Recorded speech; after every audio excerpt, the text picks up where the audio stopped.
অনামিকা এক প্রত্যন্ত গ্রামের মিঠো পথের ধুলো আর ভাঙা বেড়ার ঘরের স্বপ্ন দেখা মেয়ে। তার চোখ দুটো ছিল গভীর কালো, যেন শত শত নক্ষত্রের আলো লুকিয়ে আছে তাতে।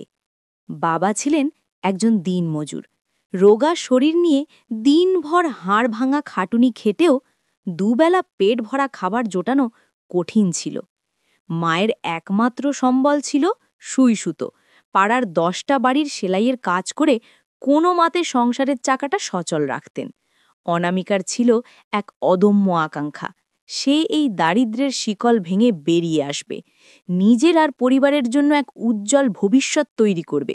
গ্রামের ছোট্ট পাঠশালায় সে ছিল সবচেয়ে মেধাবী ছাত্রী।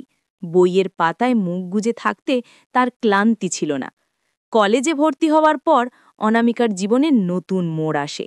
শহরের ঝলমলে আলোর মাঝে গ্রামের মেয়েটি যেন এক নিষ্প্রভ প্রদীপ, কিন্তু তার ভেতরের জ্ঞান আর মেধা ধীরে ধীরে সবার চোখে পড়তে শুরু করে। কলেজের বার্ষিক সাহিত্য অনুষ্ঠানে অনামিকা এক আবৃত্তি প্রতিযোগিতায় অংশ নেয়। রবীন্দ্রনাথের আফ্রিকা কবিতাটি তার কণ্ঠে যেন নতুন প্রাণ পেল। তার মায়াবী কণ্ঠস্বর শব্দের গভীরে ডুব দিয়ে দর্শকদের মন্ত্রমুগ্ধ করে তোলে। সেদিনের অনুষ্ঠানে উপস্থিত ছিল রাজ, শহরের অন্যতম প্রভাবশালী শিল্পপতি রায় গ্রুপের একমাত্র উত্তরাধিকারী। বিলাসবহুল জীবনযাপন, আধুনিক ফ্যাশন আর বন্ধুবান্ধব নিয়ে মেতে থাকাটাই ছিল তার অভ্যাস। তবে শিল্পের প্রতি তার এক নিবিড় টান ছিল, যা সচরাচর প্রকাশ পেত না। অনামিকার আবৃত্তি তার হৃদয়ের গভীরে এক অন্যরকম অনুভূতি জাগিয়ে তোলে। অনুষ্ঠান শেষে রাত যেন এক ঘড়ির মধ্যে অনামিকার দিকে এগিয়ে যায়, তার মুখে এক স্নিগ্ধ হাসি। অসাধারণ আবৃত্তি করলেন আপনি, আপনার কণ্ঠে যেন কবিতা জীবন্ত হয়ে উঠেছিল। অনামিকা লাজুক হেসে ধন্যবাদ জানায়। এমন প্রভাবশালী ছেলের কাছ থেকে প্রশংসা শুনে সে কিছুটা অপ্রস্তুত হয়ে পড়েছিল। এরপর থেকেই তাদের পরিচয় ধীরে ধীরে গভীর হতে থাকে। কলেজের করিডরে, লাইব্রেরির কোনায়, ক্যাফেটেরিয়ার আড্ডায় তাদের প্রায়ই দেখা হতে লাগল।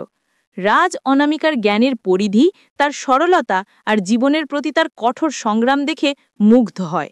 অন্যদিকে অনামিকা রাজের বিনয়, তার সহানুভূতি আর শিল্পের প্রতি তার গভীর ভালোবাসা দেখে অভিভূত হয়। একদিন পরন্ত বিকেলে কলেজের পেছনের বাগানে তারা পাশাপাশি বসেছিল। সূর্যের শেষ আলোয় অনামিকার মুখে এক অপূর্ব আভা ফুটে উঠেছিল। রাজ মুগ্ধ চোখে তাকিয়েছিল তার দিকে। বাতাস হালকা দুলুনি দিয়ে অনামিকার এলোমেলো চুলগুলো সরিয়ে দিচ্ছিল। রাজ আলতো করে অনামিকার কাঁধে হাত রাখে। জানো অনামিকা, তোমার চোখে আমি এক অদ্ভুত দৃঢ়তা দেখতে পাই। মনে হয় যেন তুমি পৃথিবীর সব প্রতিকূলতা জয় করতে পারো। অনামিকা ম্লান হেসে বলে, স্বপ্ন দেখতে তো দোষ নেই রাজ, কিন্তু বাস্তব বড় কঠিন। আমি যে জগতের মানুষ, তুমি তার ধারে কাছেও নও। রাজ অনামিকার হাতটা নিজের হাতের মুঠোয় নেয়, তার আঙ্গুলগুলো আলতো করে ছুঁয়ে নেয়। আমি তোমার সব কঠিনকে সহজ করে দিতে চাই। তোমার স্বপ্নের পথে আমি তোমার সঙ্গী হতে চাই। আমি তোমার পাশে থাকতে চাই সব সময়। অনামিকার সারা শরীরে এক মিষ্টি শিহরণ বয়ে যায়। এই প্রথম কেউ তাকে এত আপন করে নিতে চেয়েছে, তার স্বপ্নগুলোকে নিজের করে দেখতে চেয়েছে। তাদের চোখের ভাষা যেন এক হয়ে গিয়েছিল সেই মুহূর্তে। তাদের ভালোবাসা ডালপালা মেলেছিল খুব দ্রুত। তারা একসাথে স্বপ্ন দেখত, ভবিষ্যতের নকশা আঁকত। রাজ প্রায়ই অনামিকাকে নিজের বিলাসবহুল গাড়িতে করে তার গ্রামের বাড়িতে পৌঁছে দিত। সেই সময়টুকু ছিল তাদের কাছে সবচেয়ে প্রিয়। গাড়ির কাঁচ নামিয়ে রাতের শহরের আলো দেখতে দেখতে কিংবা গ্রামের আঁকাবাঁকা পথে প্রকৃতির নিস্তব্ধতা উপভোগ করতে করতে তারা একে অপরের হাত ধরে বসে থাকত। হালকা বাতাস অনামিকার চুল উড়িয়ে রাজের মুখে ছুঁয়ে যেত। এক মিষ্টি সুবাসে ভরে উঠত গাড়ির ভেতরটা। একদিন এমন এক যাত্রায় গাড়িটা একটা নিরিবিলি জায়গায় থামিয়ে রাজ অনামিকার হাত দুটো ধরে বলে, আমার সারাটা জীবন তোমার হাত ধরে হাঁটতে চাই অনামিকা, তুমি কি আমার হবে? অনামিকা চোখের জলে রাজের দিকে তাকিয়েছিল। তার ঠোঁটে ছিল এক মিষ্টি হাসি। আমি তো কবেই তোমার হয়ে গেছি রাজ। রাজ তখন অনামিকাকে আলতো করে কাছে টেনে নিয়েছিল। তাদের প্রথম চুম্বন ছিল ভালোবাসার এক নীরব অঙ্গীকার। কিন্তু তাদের ভালোবাসার খবর যখন রাজের বাবা মায়ের কানে পৌঁছায়, তখন যেন এক ভয়ঙ্কর ঝড় ওঠে। রাজের বাবা, প্রতাপশালী ব্যবসায়ী রাঘব রায়, এই সম্পর্ক কোনোভাবেই মেনে নিতে পারলেন না। তিনি অনামিকাকে তার বিশাল অফিসে ডেকে পাঠান। মার্বেল পাথরের শীতল মেঝে আর কাঁচের দেওয়ালের অফিসের ভিতর অনামিকা নিজেকে যেন আরও ছোট মনে করছিল। রাঘব রায় তার চেয়ার থেকে উঠে এসে অনামিকার সামনে দাঁড়ান। তার মুখে ছিল স্পষ্ট বিরক্তি। তোমার সাহস হয় কি করে আমার ছেলের সঙ্গে সম্পর্ক করার? তোমার মতো সাধারণ ঘরের মেয়ে আমাদের বাড়ির যোগ্য নয়। টাকা দিয়ে তুমি আমার ছেলেকে কিনতে পারবে না। অনামিকার চোখে জল এসে গেছিল, কিন্তু সে নিজেকে সামলে নেয়। তার কণ্ঠস্বরে ছিল দৃঢ়তা। ভালোবাসা কেনাবেচার জিনিস নয় আঙ্কেল, আর আমি আপনার ছেলেকে কিনতে আসিনি, ভালোবেসেছি। ভালোবাসা কোনো সামাজিক বা আর্থিক পরিচয়ের তোয়াক্কা করে না। রাজ তার বাবার সিদ্ধান্তের বিরুদ্ধে রুখে দাঁড়ায়। বাবা, আমি অনামিকা ছাড়া কাউকে বিয়ে করব না। রাঘব রায় প্রচণ্ড রেগে গিয়ে বলেন, তাহলে ভুলে যাও তুমি আমার ছেলে। তোমার সব সম্পত্তি থেকে আমি তোমাকে বঞ্চিত করব। এই ব্যবসা, এই নাম পরিচয় কিছুই তোমার থাকবে না। রাজ কোনো পরোয়া করে না। সে অনামিকার হাত ধরে বলে, সম্পদ নয়, আমি তোমাকে চাই। তোমার ভালোবাসা আমার কাছে সব কিছুর চেয়ে দামি। আমি তোমার জন্য সব ছাড়তে রাজি। রাজির মা, যিনি এতক্ষণ নীরব ছিলেন, তিনিও ছেলেকে বোঝানোর চেষ্টা করেন, কিন্তু রাজ ছিল অনড়। অনামিকা বুঝতে পারে তাদের ভালোবাসার জন্য রাজকে অনেক ত্যাগ স্বীকার করতে হচ্ছে। সে সিদ্ধান্ত নেয় সে নিজেকে প্রতিষ্ঠিত করবে।